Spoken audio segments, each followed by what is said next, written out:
السلام عليكم ورحمة الله وبركاته. كيف الحال يا شباب؟ كيف وعليكم أموركم؟ السلام ورحمة الله جيد. وبركاته. حياك الله Coach Nazir. Let me introduce you in Arabic for the people. معنا اليوم ضيف صديقنا مسلم من الولايات المتحدة الأمريكية. You're American, right? Yes. Yeah. And هو لايف كوتش مختص بالسيلف ديفلوبمنت وبموضوع البوليجيني اللي هو تعدد الزوجات. عنده موقع اسمه Outstanding Personal Relationships. ممتاز، بيعطي فيه كوتشنج هو وزوجاته الاثنين، برضه زوجاته لايف كوتشز، كوتش نايلة and كوتش فاطمة، رايت؟ نعم. يس. اللينك تبع الموقع بتقدروا تلاقوه موجود تحت، وفي برضه كتاب لسه كنت بدردش انا وياه، برضه هم الفوا عن التربيه، في الاسلام، تربيه الاطفال في الاسلام. برضه راح احط لكم اللينك تبعه في الديسكربشن. ويلكم كوتش نزير. مرحبا، أهلا وسهلا. الحمد لله, definitely honored to be here, أخي. You got some Arabic. Arabic شوي. That's good. That's good. ما شاء الله تبارك الله. طيب. Okay. Let's start with the polygyny, like the most hot topic on the internet nowadays, because that's like very triggering for a lot of people to talk about polygyny. Like you feel yourself that you're speaking Chinese, like you're getting something out of another planet with the green people. Like you're talking about something. Whoa, what is no? So I believe you had a lot of triggered persons, especially females, talking about polygyny in your career? Of course, yeah? Of course. Absolutely. You know, the funny thing is that we are, as Muslims, and, I'm assuming that we're talking to mainly Muslims, even though my audience, for example, there are many Muslims, likely the majority, but not all Muslims. I mean, we deal with people from many different walks of life, many different religions. So with that being said, we have this Din al-Haq, right? We have the best way of life, the best example in the Prophet ﷺ. We have Islam that actually came and regulated and restricted ta'addud, right? So how can we have such a problem with something that is so noble and honorable? Because the Prophet ﷺ mentioned that half of our deen is marriage, right? Marriage is half of our deen. Now we have two types of marriage. We have monogamy, and then we have polygyny. Okay, so this is marriage, and this is noble, this is honorable, this is the foundation for the family. So it strikes me as weird and disturbing that people have a problem with it. Now I know humans have a problem with many different things, but having a problem with something so noble really should cause us to introspect and look at ourselves and wonder what's wrong with me as a mu'min, as if I'm striving to be a mu'min. First of all. So, for example, with my background, I was not always Muslim. I was not born into a Muslim family. I'm Black American. That means that, so when you say American, usually people are looking for a white person instead of the actual Americans who are the Native Americans who are brown. But my ancestors, many of my ancestors were taken from Muslim lands. They came to America as enslaved in chains and enslaved, right? Many of them were Muslims. Looking at my DNA and genealogy, we came from the Maghreb area, right? Over Sierra Leone, Nigeria, Benin, Togo, and so on. So there's some different stuff. So, alhamdulillah, Islam is in me. But with that being said, when I accepted Islam, I was raised Christian. So when I accepted Islam, I'm sure that I was an answer to some of my ancestors' dua, because they were stripped of their religion. Okay, my parents were both Christians. My father, alhamdulillah, he accepted Islam several years before he passed, rahimahullah. My mother's still a Christian. She's like Musa bin Umair. She can't stand it, So with that being said, though, Islam, if we believe that it provides the perfect way of life, then it's upon us to look for the wisdoms in polygyny. Now, I was married to Fatima, my first wife, for 15 years, and I've known her since I was 14 years old. I met her in high school. MashaAllah. That's high school. Okay. High school. Yeah, high school. Right. So I met her in high school, and we were together for a little while, and we were not together. And I was like, I'm going to marry her. So 5 years later, my life changed drastically, and I ended up becoming a Muslim, seeing an entirely different lifestyle. But what I didn't know was that I had to question everything I thought was correct and normal. So I not only challenged my beliefs in God, but also had to challenge my I'm belief in sorry. everything else. I'm sorry to cut you off. I'm sorry to cut you Mhm. off. Does that bring any heat in the relationship when you accepted Islam? She's still not Muslim yet? That's a good question. Matter of fact, since we weren't Mm-hmm. together for a short time as teenagers, I introduced her to Islam, and she studied it and took her Shahada before I did while I was still studying. Oh, So, so she became yeah, Muslim before you. she became Muslim MashaAllah. officially before me, even though I started MashaAllah. studying it first, but she came to that Mm, yaqeen even before I did. Alhamdulillah. So that wasn't an issue. The Muslim issue, we were both raised in Christian schools, and we know a lot of stuff mm, didn't make sense. We know that Jesus never said he was God, none of this stuff. So when we saw Islam and the monotheism being crystal clear in the Tawheed, we're like, this is the truth. But she saw it before I did. So we were, both Muslims. But so the point, I got married young because I'm like, I changed my entire life. I couldn't base what I was doing in life upon what I thought was true. So when I looked at marriage, I'm like, okay, wow, Islam says you can marry up to 4 wives. I didn't know anyone that did that. I mm, was like, oh, that sounds like a fantasy. It sounds great, right? But I didn't know anyone mm, that did that. So I didn't plan on doing it. I had no intentions to do so, mm, but I just knew that it was there. Just like I had to question my mm, eating habits, I had to question, praying, I had to question a lot of stuff because I'm taking on a new identity as a Muslim. So, long story short, is mm, that since monogamy has been pushed as the norm, and monogamy has not been the mm, norm when you look at the vast length that humans have been on the planet. Matter of fact, only for about the last 200 to 300 years has monogamy been pushed as what's normal and the default form of marriage. And there's very specific reasons for mm. that. But the challenge is Muslims are left with a colonial mindset from external people that don't have the haq to come in and try to tell us to be what's right. And many times we still try to imitate the same people who colonize us, the same people who don't think we have anything, trying to be them. But again, the Prophet ﷺ let us know that we will follow those who came before us, step by step, Mm. inch by inch, if you will. So if they went to the hole of a lizard, we will follow them. And when the companion asked him who, Yeah, is it the Jews and the that Christians? remind me. That remind me He of said, that who? hadith. لو دخلوا جحر ضب لدخلتموه. If they go Mhm. into the lizard hole, you will follow Exactly. them.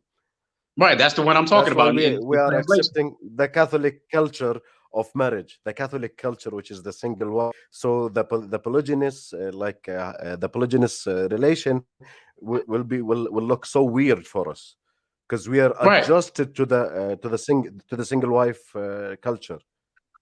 And we're thinking that that's better. And again, I'm simply, my Mm, wives and I, we're pro morals. So whether you married in monogamy or polygyny, either of them is fine. Again, it's still half your deen. But the problem is, mm, when you hear the statement that people say, you know what, sisters say, well, I'm not against polygyny when it's done right. They use this little mm, caveat that they like to stick on the end. Well, here's the thing. What other area of your life do you ever say when it's done right? Nobody does that. No one say, hey, you want this brand new car? You say, yeah, as long as it's built right. Your wife say, mhm, hey, do you want something to eat? And you're like, yeah, as long as it's cooked right. Like, no one says that except when it comes to polygyny. Then they say when it's done right. Nobody mm, says, hey, mhm, you guys should get married. Or do you believe in marriage? Do you believe in monogamy? Only when it's done right. Nobody does that. mm, You know what I'm saying? So that we have this stigma that's put on something that has a high place of honor. But the challenge also mm. comes with that Muslims are more accepting. Unfortunately, some Muslims, not all, of course, but many Muslims are more accepting of cheating, of zina, of cheating, of something that can get you killed if we were living under the Sharia, than they would be for a second wife or Actually, something like that. Actually, there is a street experiment was done like with a lot of women in Arabic countries. They ask like a lot of women, do you prefer for your wife, for your husband to do to have an affair or to have a second wife? And almost all of them they said to have an affair. She prefer her SubhanAllah. husband to be zani rather than to be And متزوج على سنة الله على سنة رسول الله, which is right, totally halal. She prefer her husband to be right. zani rather than to be like to have a halal wife. That speaks a lot to our iman and our understanding of the deen. And I'm a new Muslim. Mm, I'm the only Muslim in my family. I chose Islam. The other Muslims, my children, are first generation, because that means you MashaAllah. would rather your husband be stoned to death. You would rather be stoned to death and be killed than to do something else that's honorable and noble. So I don't know, how greedy and selfish can we be from that perspective? When Allah Mm, Ta'ala lets us know that, it's not for the believer to have any choice or any opinion in his decision after Allah and his messenger have decided something. Now, that doesn't mean it's easy, mm, because it's not easy. But nothing in life, we're not here to not be tested. I mean, this is really simple stuff. I had to go through stuff accepting Islam where my parents, they weren't respecting it all. They were really disrespectful. mm. So the challenge comes to, are we believing in al-wala wa bara? Is our loyalty and our love for Allah Ta'ala alone? You know what I'm saying? Are we getting rid of taghut? Do we recognize the first part of the shahada being la, which is the cutoff? Is that no? The Quraysh Yeah. understood exactly what that meant. Prophet ﷺ said, okay, the one statement you have to submit to is la ilaha illallah. They know we can't, they know exactly what that means. But do we really know what that means today? Mm, SubhanAllah, if we did know what that means, mm, there's no way in the world we could be okay with something that Allah hates, this zina, mm. and then hate something that Allah Ta'ala has allowed for us to do. That's honorable and that's half our deen. And the challenge comes to our ulama, our imams. They are not teaching us how to be those types of men that are capable of doing it right, that are capable of Yeah. being courageous, to demonstrate emotional maturity, to make sure you have things together, and also not coddling to the women's emotions, but helping them understand the wisdom behind it. So we have to Mm, figure it out, and people want to do it, they mess up because you really don't have good resources. Where are you going to go to learn how to practice polygyny, to make sure that you have your money right, make sure you have your emotions right, and you communicate very well, and that you're being strong on things. You're going to mess up. We're humans. That's part of the process, is mm. messing up, because we have to learn. So, but if you can't go to the masajid because the imams are scared of it, or they're not going to marry you, or then you're going to have stuff like, private marriages where other people don't know about it, or they're going to mess up, or, there'll be all kind of zina going on. So all of this fitna be going on because we're ashamed of this deen. That's what it ultimately comes to. There's nothing I'm ashamed Yeah, of you, you, in you, Islam. rem- you rem- you remind me of something, Coach Nazir, because a few days ago, or like maybe last week, there was supposed to be a training course for men in Saudi Arabia, like by well-known like center, on the skills how to pick the second wife. And Hmm. like the feminists in all Arab world, like they keep barking, like yelling here and there until they dismiss it. They dismiss the course. Can you believe like how like the pressure, especially the media pressure, can really affect such things? I think it was so beneficial, like for the guys who are planning to get a second wife. Yeah. And then they'll still get the second wife or the third wife. And but then there'll be all kind of Yeah. hell, and then he'll be accused of not doing it right and not respecting this. But we're shooting ourselves in the foot. We're not taking this deen seriously. And it's sad. It's a really sad situation. Even with myself, I made plenty of mistakes in it, but I know that the most natural form of marriage, at least for me, at least for a man, is polygyny. We have Hmm. certain biological things that we don't have. We're different than women. A lot of lets us know the man is not like the woman. Period. And so does Ali Imran. Hmm. He lets us know Allah Ta'ala put in us the desire for women and sons and gold and these different things. Allah Ta'ala lets us know, and He knows what He created. Now, here's the thing that a lot of Muslims don't know. When you ask them the question, how many women can a man be with, really at one point in time? And people say, he could be Hmm. married up to 4 wives simultaneously.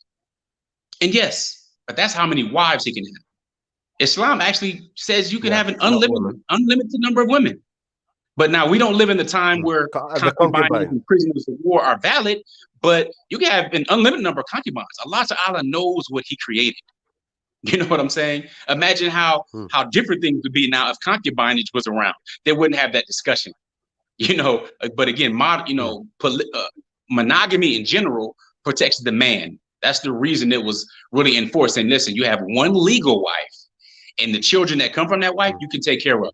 That's fine. But with monogamy, you can have an unlimited number of concubines, mistresses, boyfriends, girlfriends, all of that. You can have Hmm. unlimited number of that, They're just not legal. It's fine. Just like today in the law, you can have one wife, you can cheat on your wife with 50 women. There's nothing illegal about that at all in Western law.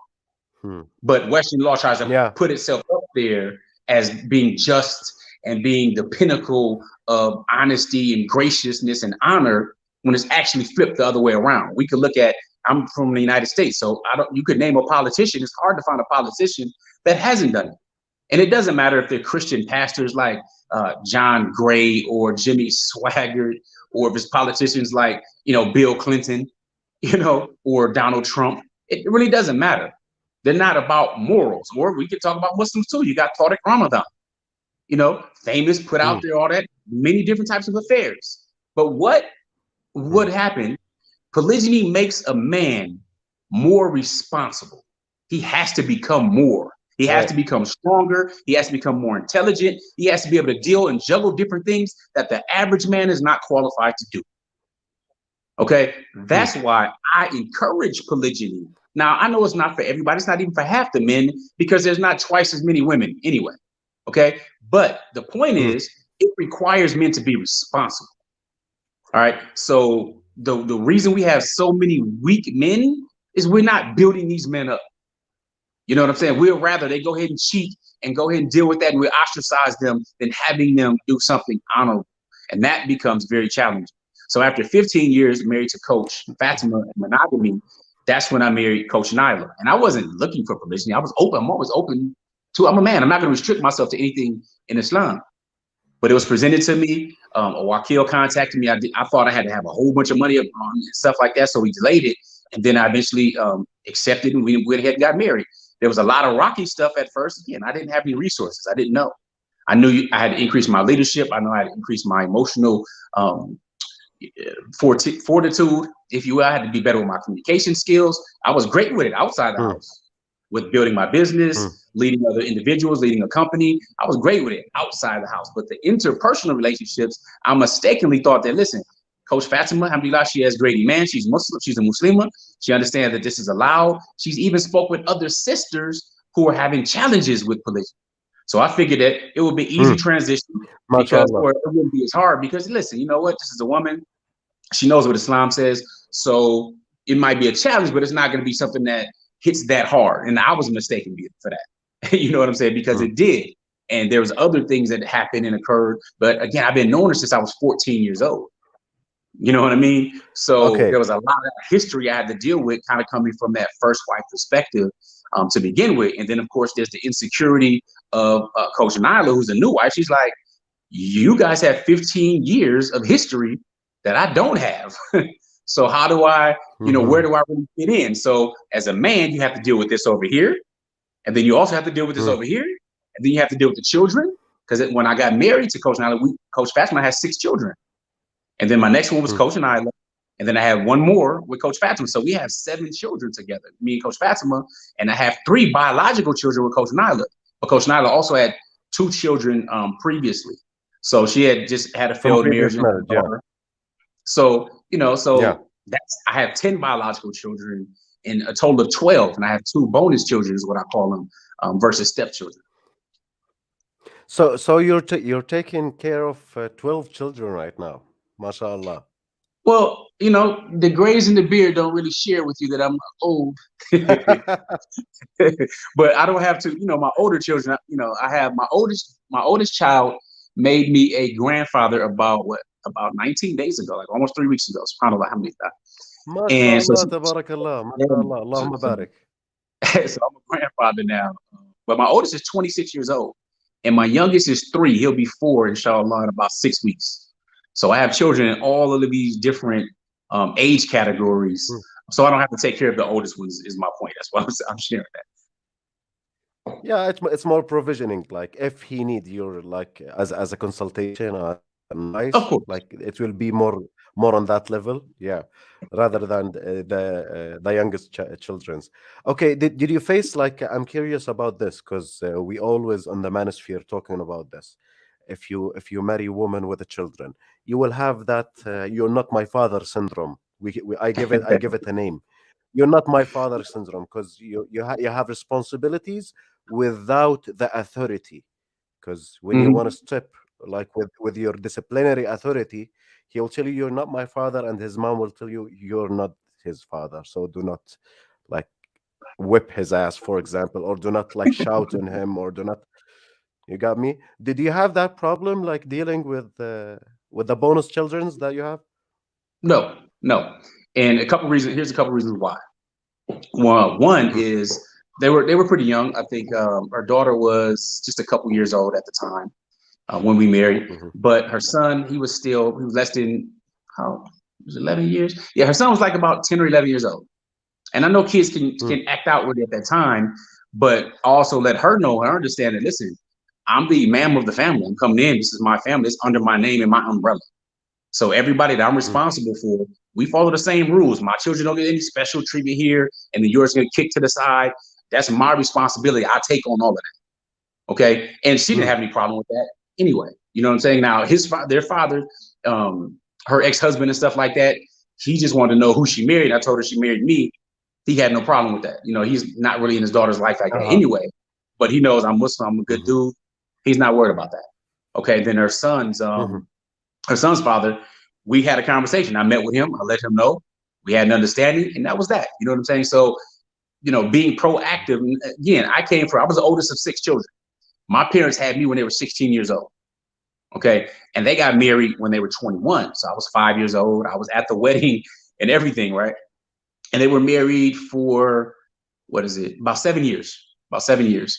But my father was there, most of the time. He was working a lot and stuff like that. So, I'm the oldest of six. So, but after they got divorced, I'm was 13, 14 years old. I'm a young man, trying to get bigger in my chest and trying to be a young man to begin with, even though early teens, but he wasn't around as much as he used to be. So I was allowed to, I just mm, got it around the wrong group and all kind of different stuff that occurred, right? But my mother, mm, she dated other people and stuff like that. And I'm like, okay, you're not my father. And I'm at this age. So I kind of did that being younger. Nobody was just going to come in and think they were going to take over and tell me what to do. But again, I was teenagers. Her children were younger than that. And since I already had other mm, siblings and stuff like that, see, we knew each other. We had already known each other anyway, just from business. All right. So my wife had already known her. mm, We knew her before she was even Muslim. She came Muslim and everything. She had got married, had a child, and that really didn't work out. But after that time, and we already got to know her, see that, she was sincere and do a number of different things. That's when we were approached and stuff like that and decided to go ahead and, get married. But it wasn't, like an easy transition. Like my wife wasn't part of the process. I got married. See, we teach best practices. Okay. And a mm, lot of stuff is a trial and error method. Now, here's the thing. There's people like to say what's right and what's wrong. Okay. So I let my wife Fatima know after I had married Coach Nyla that I married again. Okay. Some people say that's right. mm, Some people say it's wrong. And it's actually neither. Okay. It's not. It's neither. All right. There's just a better it might be a good way to do it and a better way to do it. Okay. So for me, I teach best practices. It's better to communicate with your first wife, have an understanding all up front, and do it that way to save yourself pain and challenges in the back end, the pain of betrayal and mm, trust and all of these types of things. But again, I thought that, listen, mm, I know that she's not going to necessarily like it and so on. She'll submit to it because Islam says it, and she has, firm iman, and she knows I'm a good man and I've been taking care of her. But the challenge is I didn't fully, count her feelings in there, but at the same time, not with Coach Nyla either. And under the Prophet, Islam, mm, he told his wives after the fact. You know what I mean? So mm. not that I was just doing the same thing, but I just know that we have to look and see what Islam says about something. Just because a person has their preference has no right to make it a principle. So it's not Mm. required that you tell her first. What's required is you be fair and just and equitable, right? But I think it's best practices to be able to communicate with your wife to demonstrate courage, because that's really what it takes. You don't want to hurt her feelings, or you don't want to have to deal with all these extra, these emotions, and then you're also have to decide. She might threaten to take the kids or threaten to A leave you lot and of all that, right? a lot of day man calls that with her permission. Because I'm always telling the man, if you're waiting for her permission, you will never get a second wife. No, you're not. You're not. We What's the joke about it difference? today. My wife, Coach Fatima, was like, "Shoot, I need another wife." She was like, "I can understand." She said, "If I was a man, I want four wives right away. I want my sons to have multiple wives." So we joke about it now, Mm, but at that time, though, when you don't have the proper No. training or the experience, or you haven't seen successful couples, because the most successful people that practice polygyny are usually quiet. They don't want people in their business. And we had to weigh whether or not we were going to go public and say, you know what, it makes more sense to help more people that didn't have these resources and that struggled, and we can help benefit them more and get more barakah that way, then we can now be at a good space and just be quiet and do our thing. So we had to weigh that. And that's how we came out with Outstanding Personal Relationships, to really empower people and equip them with different tools and strategies that we did not have, because you don't see that. You That, hear a man talking about that's polygyny. why. Yeah, that's why what you do is very outstanding, especially like for Western Muslims, because they do not really have an examples of like Right. successful polygynous marriages. Like if you really search like for model for figures for like a really good examples for the Western Muslims, it's very rare to find such good example. So I Yeah. congratulate you for doing this, really. No, I mean, I appreciate it. We're looking for the barakah. Listen, the reason we do it is very selfish. Very selfish. And I tell people they need to be selfish, more and more selfish, because there are three things the Prophet ﷺ said that are going to follow you after you pass, right? He talked about the money that you spend that continues to benefit people. That's Sadaqah Jariyah, right? Then he talked about the knowledge that you leave with, and that continues to benefit the people after you're gone. All right. So there's information we put out hundreds of hours on YouTube that people let us know they're being following and watching, they're benefiting from it. SubhanAllah, and it warms our hearts. But we hope that on Yom Qiyamah, it will weigh heavy on a scale of deeds. And the third thing is righteous children that pray for you. The key word is righteous children that pray for you. So that's the philosophy that I've taken to live my life by. I want to be selfish because I want to have enough children that if some of them go bad, we can't think that none will. If we're looking at the children of Ibrahim, and they went bad, and Prophet's children went bad, like Prophet Noah alayhi salam. Who do we think we are where our children might not go bad? Especially in today's time when kufr is all over the place, right?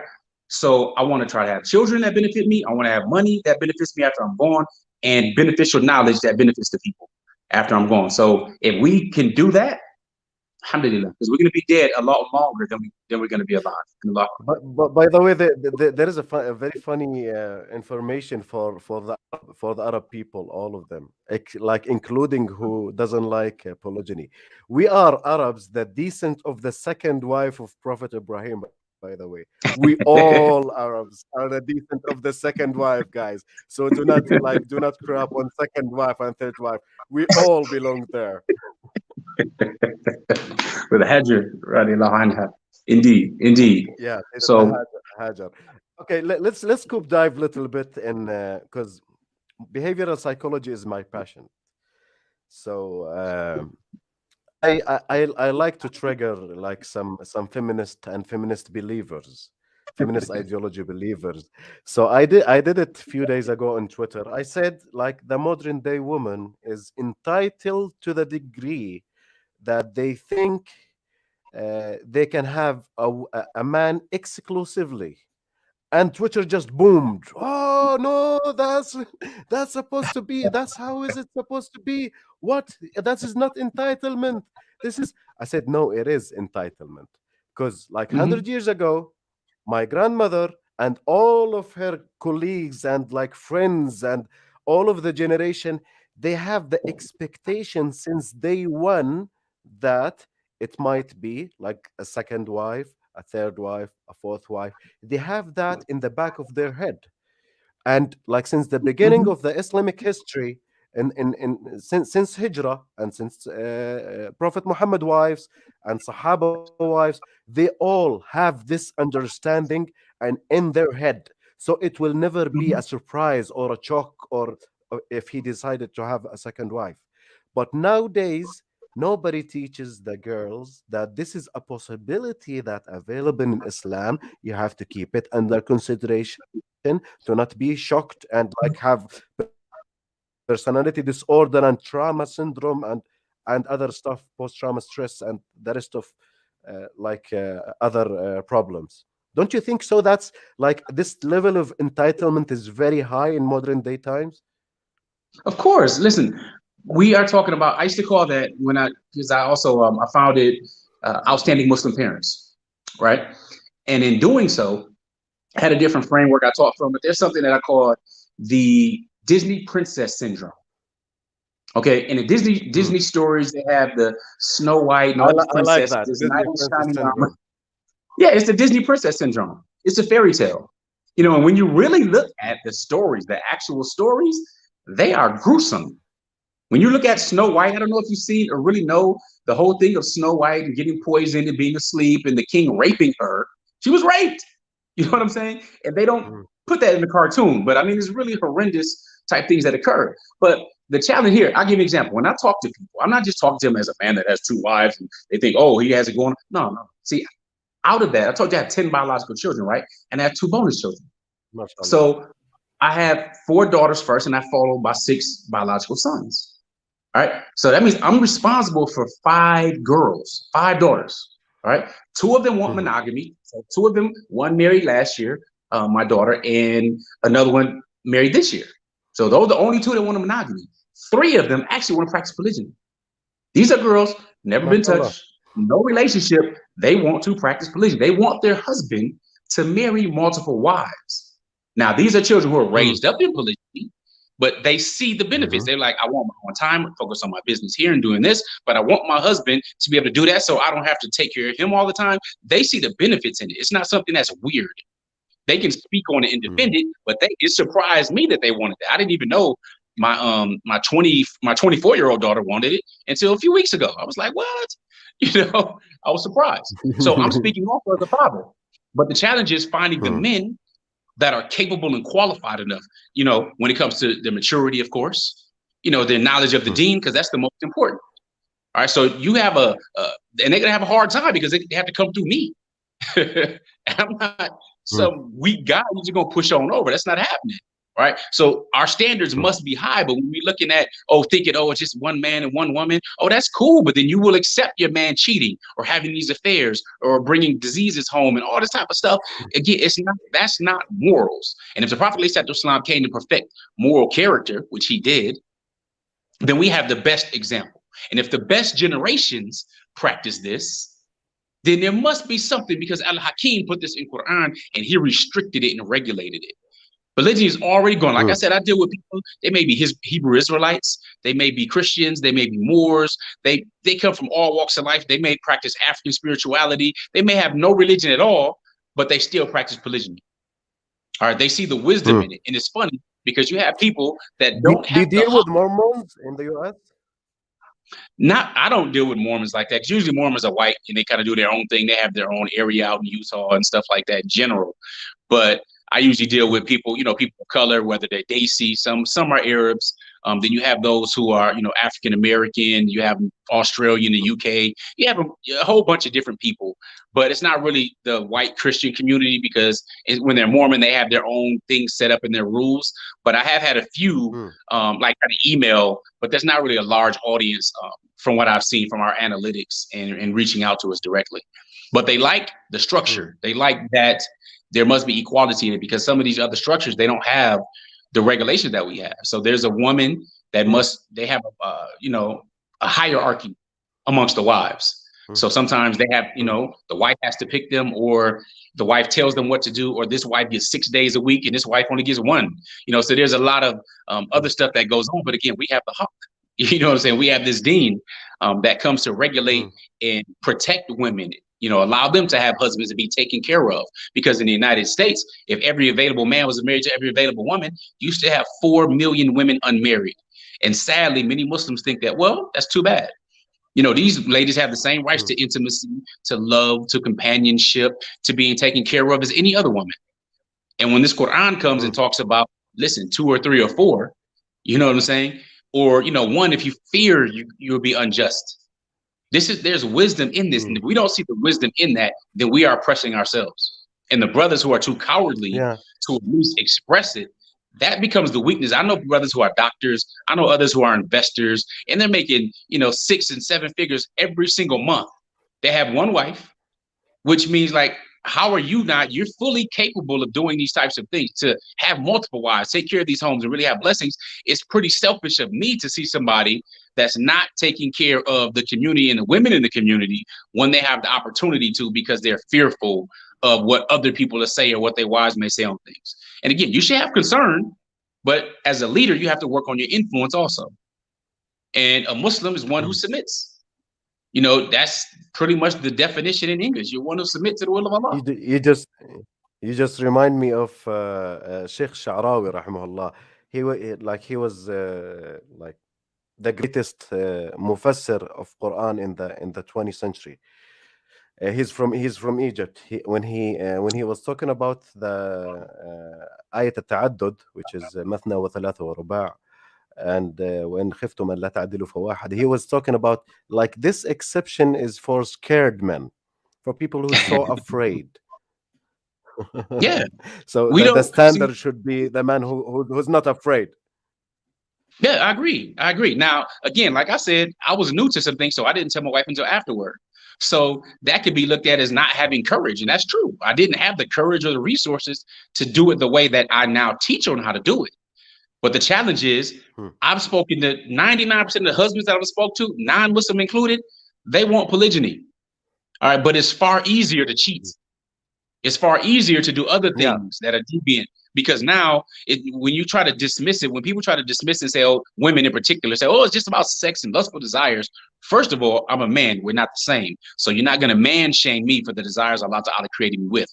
That you must understand. exactly. A lot of times men apologize for it. You don't need to apologize for it, because if you understood that you could have unlimited number of women if you were born in a certain time and things of modern warfare didn't change, then their perception would also change. So first, Yeah, don't dismiss Prophet it. Prophet Muhammad himself. Prophet Muhammad himself say حبب إلي من دنياكم الطيب والنساء, which is the perfumes and the women's.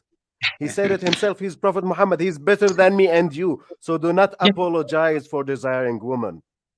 not at all. Not at all. But sometimes when we're silent about it as men, then it's like you can just man shame me.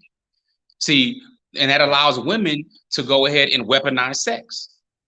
They're the ones in control of it. Mm. Now it's, oh, I don't feel like it, or I'm tired, or I need to go sleep, or I just don't want as much as you. Whatever it may be, now you're weaponizing it. But at the same time, you have a problem with polygyny if you think it's just about sex, because sex is easy and sex is cheap.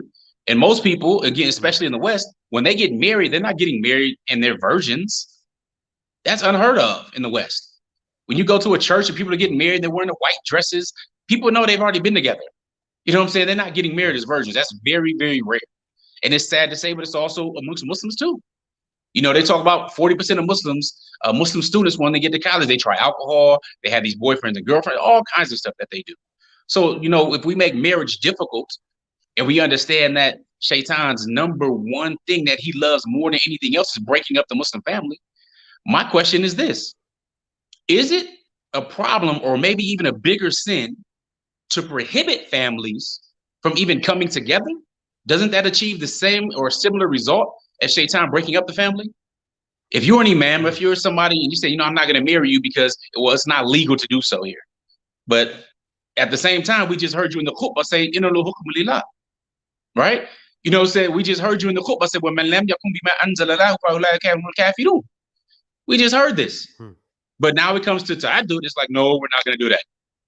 Like, where does that come from? And if we are men, we should be stretched to be stronger, to do better, to do bigger things. If you just have one wife, okay, fool, you figure that's it. That's it for life. What's the other motivation? There's nothing that we have as a stronger motivation in us than women. We don't need the big cars and the big houses. We want it for women to feel comfortable, to come in and make it beautiful and nice, and they be happy. They provide us with peace. I don't care about these Mm. things and this stuff. The women care about that. I just, Allah Ta'ala lets us I'm know I'm what laughing. people get in Jannah. Go ahead.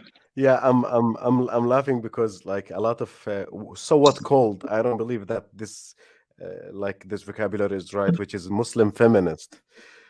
So what called Muslim feminist, like be like Sayyidina Ali, alayhi salam, said, what about Sayyidina Ali? He married Fatima, like, and he didn't get second wife. I said, do you know that Sayyidina Ali got 11 wife in his life and 4 concubines?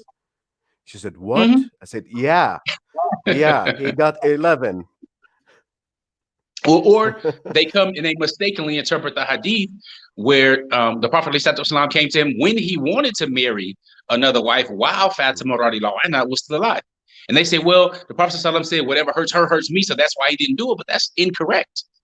When you don't understand and see the whole hadith and really recognize what happened, when the Prophet ﷺ came to Ali, he came to him and he initially said, I'm not saying that this is haram. Now, I'm not saying this, and what hurts Fatima hurts me. Yes, this is true.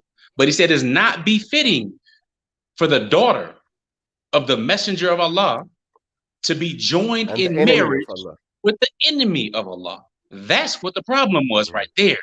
The problem was not to Adud. It was not her feelings. All of this was true, subhanAllah. And he didn't do it because of who that person was. Not because it would hurt her feelings, not because any of those things. And the Prophet ﷺ started out that hadith by saying, I am not saying that this is haram, that this is wrong. Nope, he's giving fatherly advice to his son-in-law. And he's letting him know that it's not befitting of the family, of the Prophet ﷺ to have that type of connection with the enemy of Allah Ta'ala. So very, very important that when we look at a hadith and we look in that we study and know this deen. If we don't, and I'm a Muslim, Yeah, but I'm a new Muslim. I chose Islam. it was My it family was was not about Muslim. the person. Right, Yeah, it was about the person, not about the hukum, about the person, like the daughter of the enemy of Allah and the daughter of the prophet of Allah in the same house. So right. he was talking about the person. I'll tell you why. Because in the same time, Sayyidina Ali was having other concubine. So it was never about jealousy. He have concubine the same time. Hmm. You Exactly. know, So what yeah. makes us different? The challenge that makes us different is that Shaitan has put this simple veil over by using colonialist rule as though they are better. The West is better. They have a better system. Because the Muslim declined during the Industrial Revolution, what happened with the Islamic Khilafah and everything else. So we begin looking to the West. We thinking their way is better. Like they end up rising because of some type of intellectual or moral foreground, and that's absolutely incorrect. Absolutely incorrect. Our problem, the Prophet ﷺ let us know, is hubbu dunya wa karahiyatul maut. We know what it is. So Mm. the sooner we figure that out and we build stronger families, because our nations can only get better by our families, then the sooner we will recognize a lot of the hikmah in polygyny, and you build a strong family because it requires men to be stronger leaders. It requires you to be more emotionally sound. It requires you to be focusing on mental health and making sure you're being proactive and intentional with raising your children. It requires these things Mm. if you want to be successful at it. Monogamy doesn't. It's good to have it, but it's just considered extra. With polygyny, Mm. extra becomes the norm. It's required. Like my wife said, you must be more than twice the man if you're going to practice polygyny. You have to be the right person for the job. And that's required because we Mm. are the ones who make the lead. So if you can go ahead and you have this conference set to show them how to choose a second wife, but you let people with picket signs and other people upset and you close it down, you lost your battle of manhood right there. You know what I'm saying? Mm. If you want to shut something down, okay, great. Bring me something. I'm a Muslim. Bring me something from the Quran and Sunnah to shut it down. If you don't, then whatever you're saying doesn't Right. matter to me. It doesn't matter to me. And I'm a Mm. Muslim. Again, my Personal loyalty is to opinion. Allah. Yeah. You know, in marriage, if marriage is half your deen, how dare you try to stop it? In polygyny, is simply a form. Again, monogamy, when you talk about marriage, people think of monogamy 98% of the time. That Mm. 2% may be polygyny, but Okay. nobody, very few There is people some are talking question. about it. Yeah, there is a question, Coach Nazir. You're dealing with the guys who's in polygyny and who want to have polygyny, want to have like second, third, fourth wife. So can you like get me a common like main problems that they ask you a solution for? Like, what is the main thing that face the guys in polygyny? What are the main in polygyny or wanting to get in polygyny? Both, both. Okay. Well, the first thing is for those who desire polygyny, they want to know where to Mhm. find, first of all, where do you find some woman that is interested in marrying in being part of polygyny. They want to know where are those women at. And I'm telling you, there are a lot of them. There are a lot of them. And I let them know the best thing you can do as a man, whether you're single or you want to practice polygyny, the best thing you can do as a man is become more attractive. Become more attractive. And I'm not talking about the simple level of attractiveness, like go to the gym and lose weight. And no, that's not what I'm talking about. You become more attractive by really practicing what's called the 3 Ps, or becoming more of a man. So that means you are able to protect, provide, and you exert personal power. That means you become more of a leader. All right. That means you can effectively communicate. That means that you command respect when you come into a room. You can do that in silence. Okay. So being someone who's visibly a leader, he's demonstrating leadership qualities. All right. He has good adab. That right there is attractive. That will attract somebody like me, because guess what? I'm a wali. I'm a wakil. I'm looking to keep my eyes out for brothers that may qualify. See, they think that you have to be around a sister or a woman. No, there are uncles, there are fathers, there are brothers, there are aunts, there are mothers. There are people that are looking for great husbands for their daughters. Okay, like I said, I have 3 that want their husband to practice religion. Okay, so 1, become more attractive. You do that by becoming stronger. You're getting your finances up. You understand different languages. The language of money right now is really simple. It's cryptocurrency. It's non-fungible tokens, or NFTs. It's DeFi. It's recognizing gaming tokens and everything in the metaverse. That's one of the quickest ways. Actually, right now, we're one of the biggest transfers of wealth coming. Okay, so those things are important. So far as in polygyny, the challenge comes with emotions. We're men.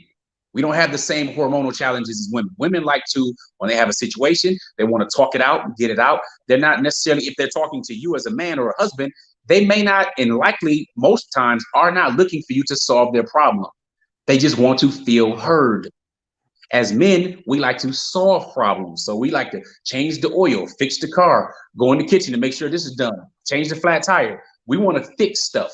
That's what we do, because men are told you have to protect and provide. We're raised on these 2 principles. And the third one I believe and we should do is exerting personal power. So we have to demonstrate our ability. We have to demonstrate our value. Women don't really have to do that. Men have to demonstrate their value. Okay, so we like to solve things. 1, women have to preserve their value. Indeed, absolutely, absolutely. We have 2 ears and 1 mouth. And we should use them in that proportion, especially with our women, right? So we have to listen better, 1, in polygyny. The second part is communicating. As men, we communicate.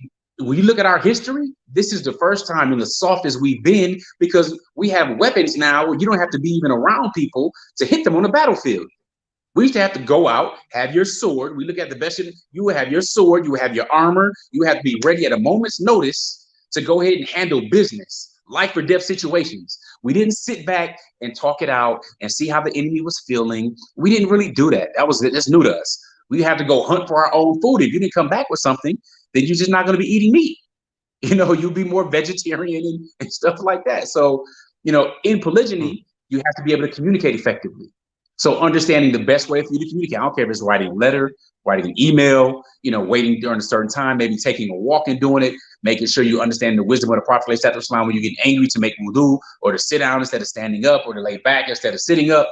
These things to control your anger and control and learn your emotions. One of the things I really I enjoy is different type of personality tests, right? And I really like the Myers-Briggs typology indicator. I'm sure you're familiar with MBTI. So with my personality type, I know you are the big 5, the big 5, yeah. And I'm the big 5, the ocean module. Yeah, that's the ocean model, but I'm talking about the Carl Jung with MBTI. So I'm an INTJ, for example, 16 personalities. Yeah. So I'm an INTJ. That's like less than 2% of the population, but it's also the nickname, the scientist or the rational mastermind, right? Because you think of things in many different ways. And it's funny because they say an ideal match for an INTJ is an ENFP. So that's what Coach Nazir is. And like second to that, best friends of that is an INFJ, which is what Coach Nazir is. So we just happen to match up. But when you learn more about yourself, your different personality types, kind of what makes you tick. And, there's no such thing as just putting you in a box and you're just going to fit this thing. But when you learn more about you, what your core values are, then you can go ahead and understand. And once you understand, you communicate better. And once you know who you are, you share that information with your wife. You know who she is.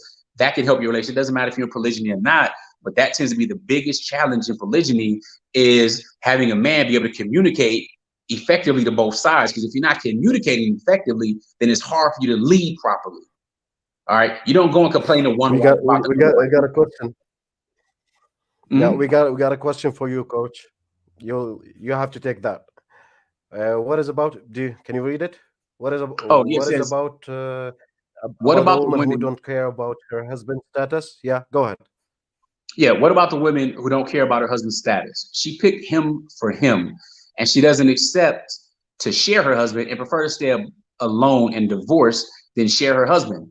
But and her husband is rich. Okay, cool. Well, this is what a man has to decide.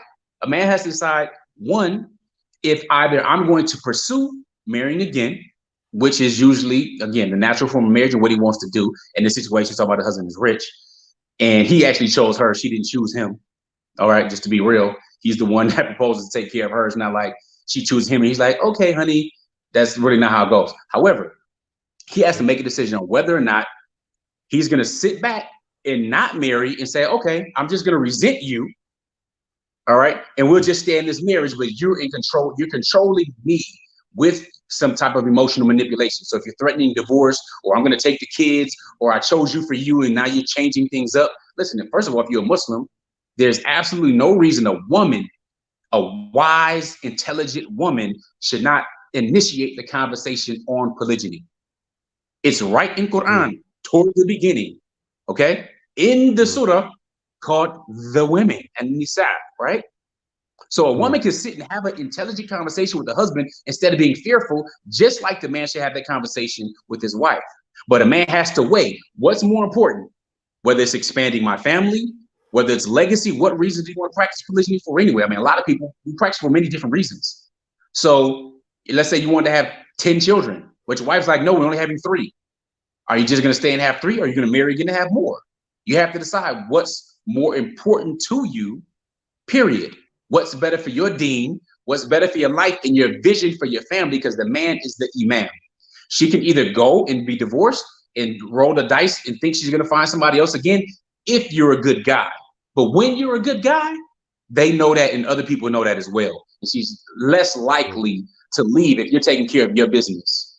Okay. But you either have that, roll the dice, or you say, no, well, okay, you're in control. You allow them to emotionally manipulate you and you stay in that situation. I haven't seen those turn out well because the resentment grows over time. It's something that goes against your nature. You know that you're the man, you're supposed to be the one leading, but you're the one wearing the panties, is what it comes to. Yeah, we always say in the intersexual dynamic, women prefer to have an high value alpha rather than to be with a loyal loser, beta loser. So, and that's apply in marriage. That's apply everywhere. I saw it like 100,000 times.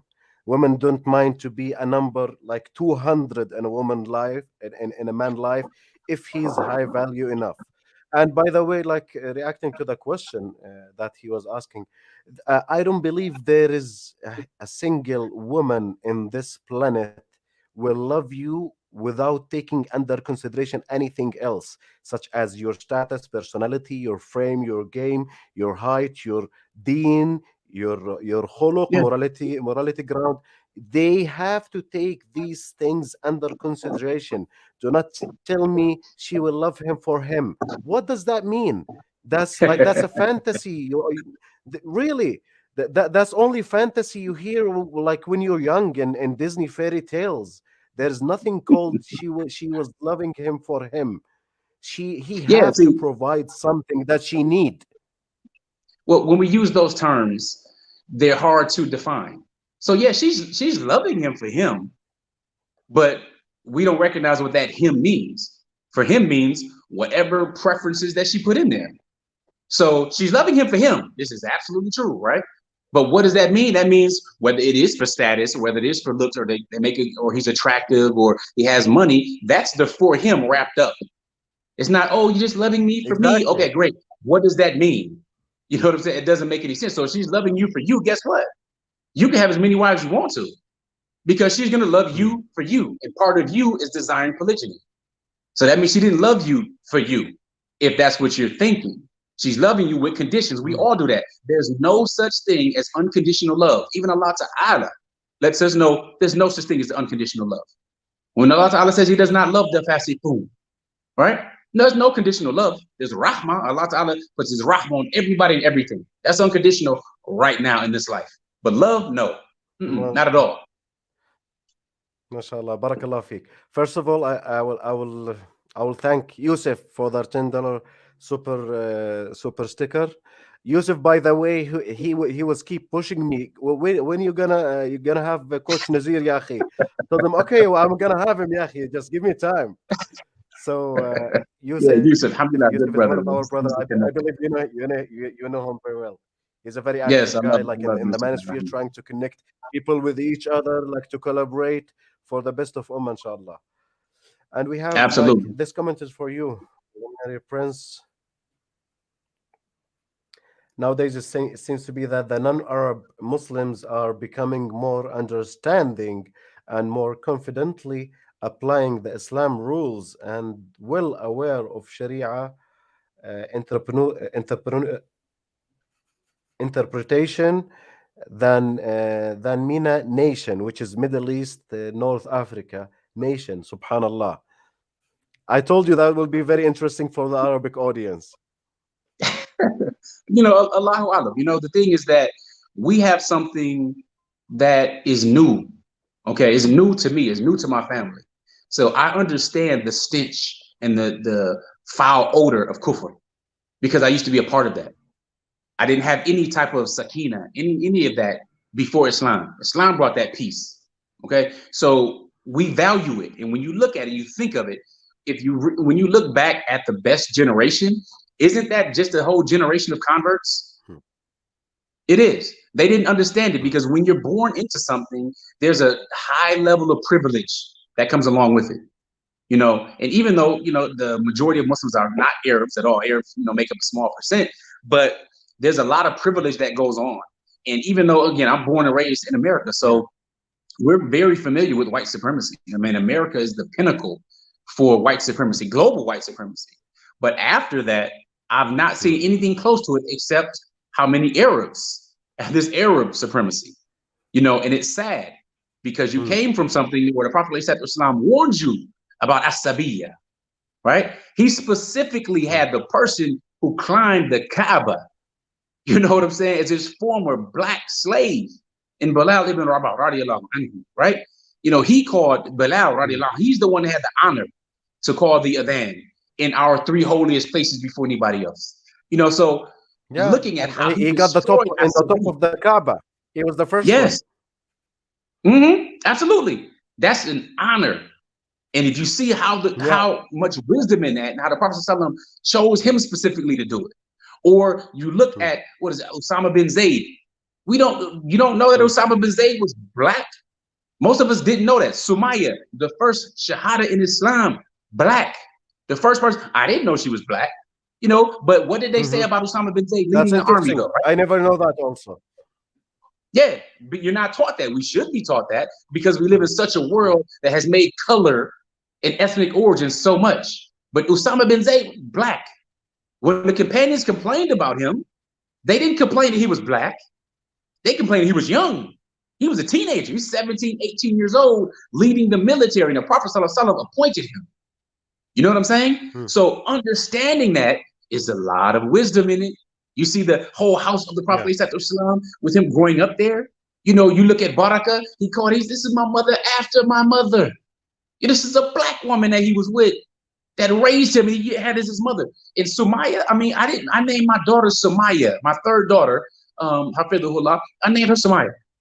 And I didn't know that the original Sumayya that people, radiallahu anha, she was black. I didn't know this fact. And this stuff talks about how beautiful Islam is, the sweetness that comes with it. That's one thing white supremacy can never take over. You can't make Islam white because we know the Prophet ﷺ was light brown skin. He was Arab. You know what I'm saying? So they can't take it. And Islam is really a threat because it's the haqq. It will always be a threat. You have the haqq and you have batil. It's going to be a threat. But your families, like right now, one of the only things that can help save white people in the United States, and I mean that literally, because they're about to be the minority in a few short years. In a little over a decade, they're going to be a minority in the United States, and they're fearing that big time. So that's why there's a lot of other racism and stuff that goes on. But they're going to have to be looking in polygyny on a big scale, because they are not having enough children to replace them. You know what I'm saying? So they're having like what 1.7 children on the mass scale. They know the numbers. They know the year they're going to run out and become a minority in the United States. They're already a minority in the world, and they're the ones that really care about that. I can really care less about it, but polygyny is a solution to their problem when it comes to their ethnicity and trying to have that go. So, it's very interesting. I got this question for in Arabic and English. How would you act if your wife, like, he means when they become like so friend with each other, and they can do like some conspiracy like against you. They became like a gang against you. Does that like an option in polygyny? Because I have like some cases that they have that, like, uh, my two wife became like so close friend that if they want something from me, they will push with each other as like one hand. Don't we have that example with the Prophet ﷺ? Don't we have that? What is it? Was Aisha radiallahu anha? Was it Hafsa with the honey situation? Was it Hafsa? Hafsa, I believe it was radiallahu anha, with the honey situation. Where they had came together and kind of done stuff. Listen, women are women, but men still have to be the man. Okay, and my wives, they're definitely friendly now. It didn't start out where they were friendly, and I let people know. Listen, we are in our chapter 11. I've been practicing polygyny for 11 years. So our first few chapters, just like any good book, it goes up and it's down and there's drama and there are many different types of things that happen, right? But then there's growth that we had to focus on to get to this level. But one of the things men have to do and should do is when you choose to marry, it doesn't matter if you talk about monogamy or polygyny, what you need to do is choose the right woman. Choose the right woman. If she has iman, if she fears Allah Ta'ala, then you are not going to be oppressed. All right? Because even if you're not her husband, you're still her brother. Even if she's not, the sister that she, a co-wife, they're still your sister in Islam. For example, if you're married, and I say let brothers know this, you could test your wives if you're married, and it's time for you to rotate houses. Like me, we literally live about 30 seconds from each other in different flats, right? So test your wife though. She knows what time you need to rotate, when to leave, and she knows when she's expecting you, right? Test her by acting like you're going to stay a little bit longer. See if she's going to go ahead and encourage you to leave because she cares about you. If she cares about you and she fears Allah, she doesn't want you to come leaning on Yom Qiyamah. She wants you to get to her co-wife, even if she's going to miss you because she has iman. Not that, oh, he's going to spend more time with me. That's great. Do you really want your husband to be punished? To not be fair? You know what I'm saying? Very, very important. And a husband can test his wife on something like that on a small level just to kind of see where she's at. There's funny things in polygyny too, because if when you're in polygyny, sometimes you may wake up and you go to masjid for Fajr or what have you, and you might forget whose house you're at for the day. Like, you have stuff going on. You might have been really tired. And you're like, where am I at? So I was at home once and my wife woke up at like 1 o'clock in the morning. I'm there. I just had got there a few hours early because I usually switch homes in the evening, right? So she was like, you got to go. Like, she's pushing me, woke me up.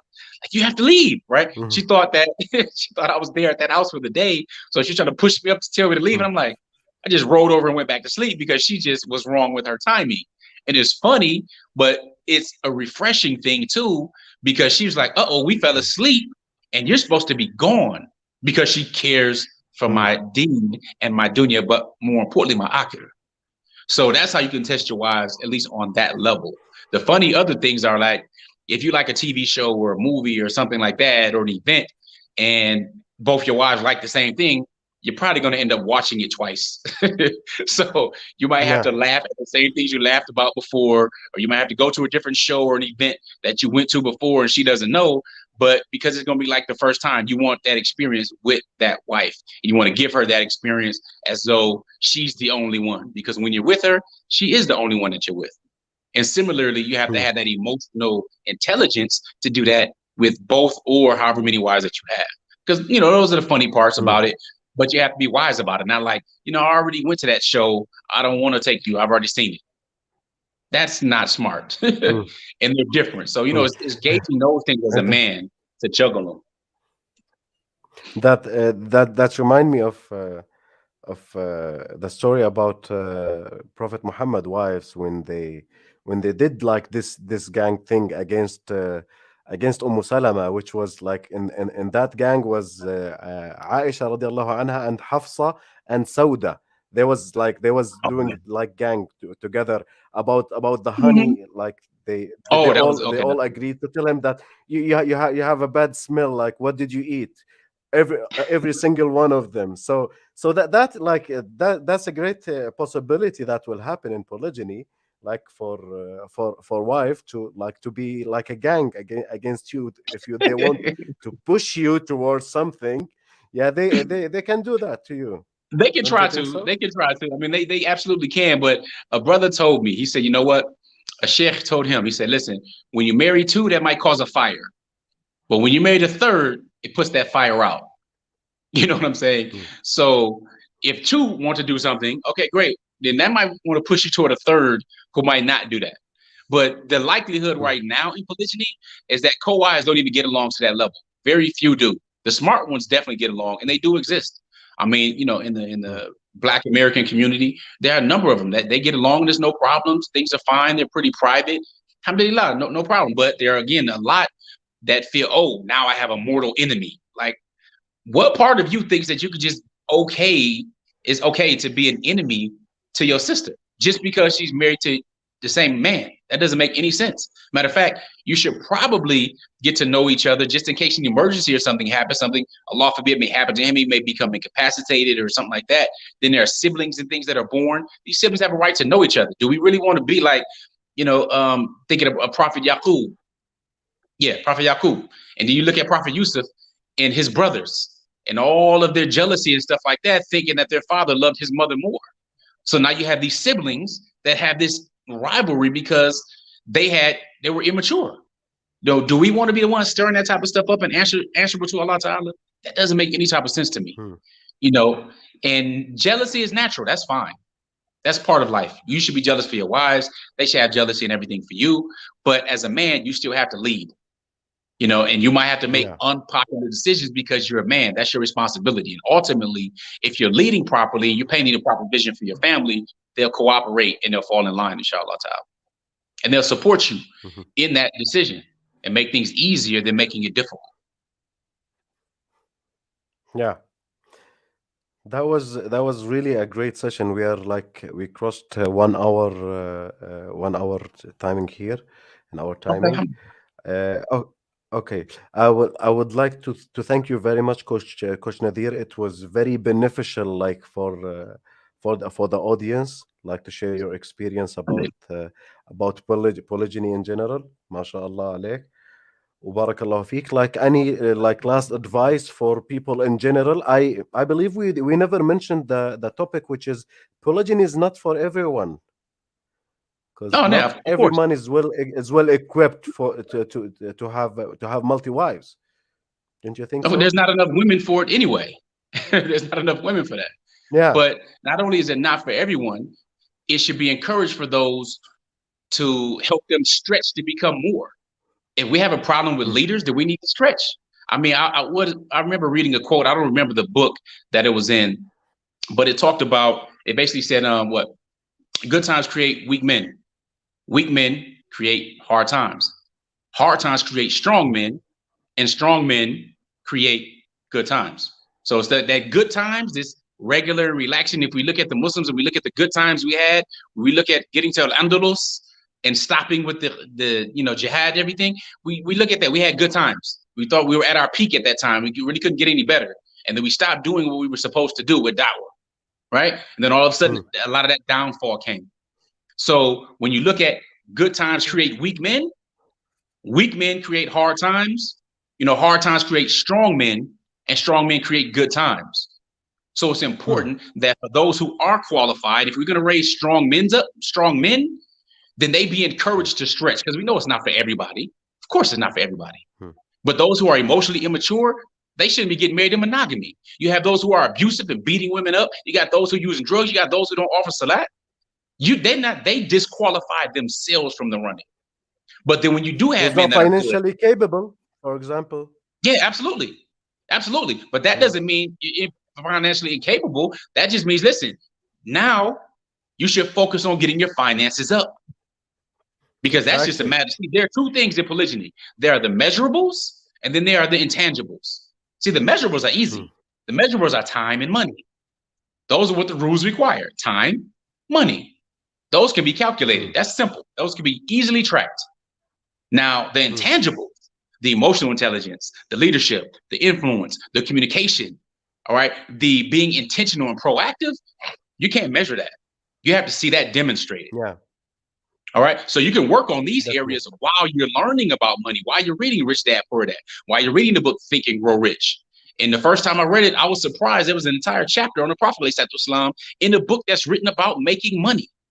Whole chapter Hmm. dedicated to Prophet Islam and Hijrah. Okay. So Hmm. as you're learning about money, you're focusing on that, because that has to obviously increase. You have to get that together, because we talked about being more attractive at the beginning of this podcast. And there's nothing less attractive than somebody who can't take care of himself, but he has all of these other things. Nah, that's not going to work. Hmm. You don't qualify. So that's crucial. It's not for everybody, but not only is it not for everybody, we should encourage those who do have the money, who do have the ability, who do have that Hmm. status and are attractive, to go ahead and marry more. Because the blessings that come from that, the blessings that can come from it, whether it's the children and family and taking care of the society and making sure it's stable, far outweighs a jealousy, or far outweighs selfishness of some people in the community. So we have to weigh what is Hmm. going to be stronger and heavier for us when we're in front of Allah Ta'ala. And if he gave us the ability and all these types of things, and then we didn't take advantage of it, it reminds me of Surah Al-Rahman. Surah Al-Rahman. Well, Allah Ta'ala said, which of the benefits, which of these benefits and barakah, which of these are you going to deny? Which of the blessings of your Lord are you going to deny? And many of us are denying Right. ta'addud for many different reasons, even when they qualify. And that is a sign of Yeah. weakness and following, those who came before us, Yahud and Nasara. Hmm. لما تحرم ما أحل الله تبتغي مرضات زوجاتك. You're seeking the satisfaction of your woman. That was directed to Prophet Muhammad when he stopped eating honey, Well, now there's a which is difference of halal. opinion. There's a difference of opinion Yeah. on that particularly, because there's another opinion that talked about when he was with Maria, and whose house? I think it was at Hafsa's house. He was with Hmm. his who was that? Ibrahim, Maria, right? Hmm. Hmm. And he was ماريا in, I القبطية. believe, نعم. Hafsa's house. And he was in Hafsa's house. And then he told her not, Rafa let her know, don't say anything. And then she went, she told Aisha radiallahu anha, and so on and so forth. And so many ulama said that ayat was revealed due to that situation. Hmm. Okay, versus the honey Hmm. situation. So maybe we should look at that and really see, because that's a very important topic. Also, the Prophet Maria wasn't his wife, all that stuff, but she bore Ibrahim for him. But that situation is that they didn't like, and people wouldn't like to this day. You were like, what up? But a lot of times, I'm not afraid of that, but you want to hide that from your wives, trying to keep it a secret. But when he was with her in one of his other houses Hmm. with one of his wives, and she saw him coming out and looking at that whole situation, just picture it today. You're coming out of your house with a concubine or something like that, and your wife is upset. Oh, you were in our bed or something like that. But Hmm. many ulama that I read said that ayat is specifically dealing with that situation, not the situation of Hmm. the honey. So maybe we could, check that out, inshallah ta'ala, because the Prophet, he's a man, he's a human. You know what I'm saying? And being a Hmm. human, we have different emotions and different things and feelings and stuff like that. But Allah Ta'ala is not shy at all to let us know the truth and to, share it through him as the best example that ever lived. Alhamdulillah. So Yeah, anyway, just but the wanted the to the mention that. the main idea still, here's the brother just reminding us ولا تبتغي مرضات أزواجك وليس زوجاتك. I did a mistake in pronouncing the ayah. بارك الله فيك أخي.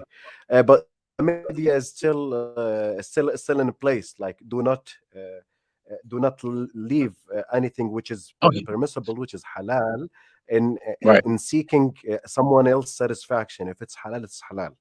That's the main Specifically your point. wives. Well, Specifically your wives. yeah, yeah, of course. Brother here saying thank you a lot for this session, Coach Kareem and Coach Nazir. Hope we have another one. Inshallah, it might be like in the future, if you if Coach Nazir will have time for it. We hope to see you Inshallah. again, like other brothers saying. Well, we have, just for those who want to know, we do. My wives and I, we're finishing up and waiting on our editing and things like that to get the release of our book called "Let's Talk Polygyny Uncensored." And this is really the first book that I know of that's written by people that all practice polygyny. So this is me, the husband. It's not just a book by a man or a book by a woman. We all writing this from my perspective, from a first wife's perspective, so to speak, and a second wife's perspective.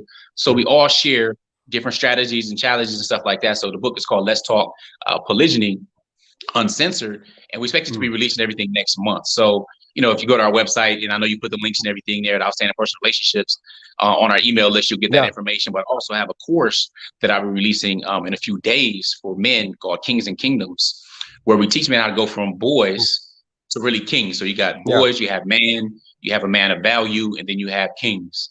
And there are stages and there are different things that differentiate between those different areas. And of course, the kings are usually those who practice polygyny as well. So we do have a number of resources, of course, on our YouTube channel as well. So if people do want to reach out, we do. I do coaching. My wives also do coaching, but they also do counseling as well for women. So Mm. feel free to reach out to them. And I know that we could also have something in the future where I'm not the only one here, but my wives can be here next to me. And people could ask questions, because I know women want to engage or ask questions, or they can address the feminists a lot better than we can. Inshallah. Inshallah. By the way, guys, you can find the link for Coach Nadir and his wife, which is outstanding personal relationship in the description, and you can find the link for his YouTube channel, and you will find them. He and like both of his wife talking about several subjects. It's a very interesting channel, guys. I recommend you to go and subscribe for it. Anything else you want to announce, Coach Nazir, No, okay. Alhamdulillah. Again, it's definitely an honor. Anything I said was mistaken was obviously, it's from myself, and ask for forgiveness for that. Keep us in your du'as. We absolutely will keep you in ours. And it's definitely been a pleasure, Akhi. Jazakumullah. Jazakallahu khair. Barakallah feek, Sayyidi. Barakallah feek. Really, it was a great session. Thank you both, coaches. Looking forward for more session in future. Inshallah. By God's will, ya akhi, by God's will. Thank you very much, Coach Nadir. Thank you, everybody, for who keep watching until now. Smash the like button, guys. We are doing a lot of effort here for you. Smash the like buttons and the subscribe if you did not subscribe to my channel. And we'll see you like in the next in Friday, inshallah. Thank you, Coach Nadir. Assalamu alaikum wa rahmatullahi wa barakatuh. Salam alaikum. Yeah, we're done here. Ah, Did you oh stop?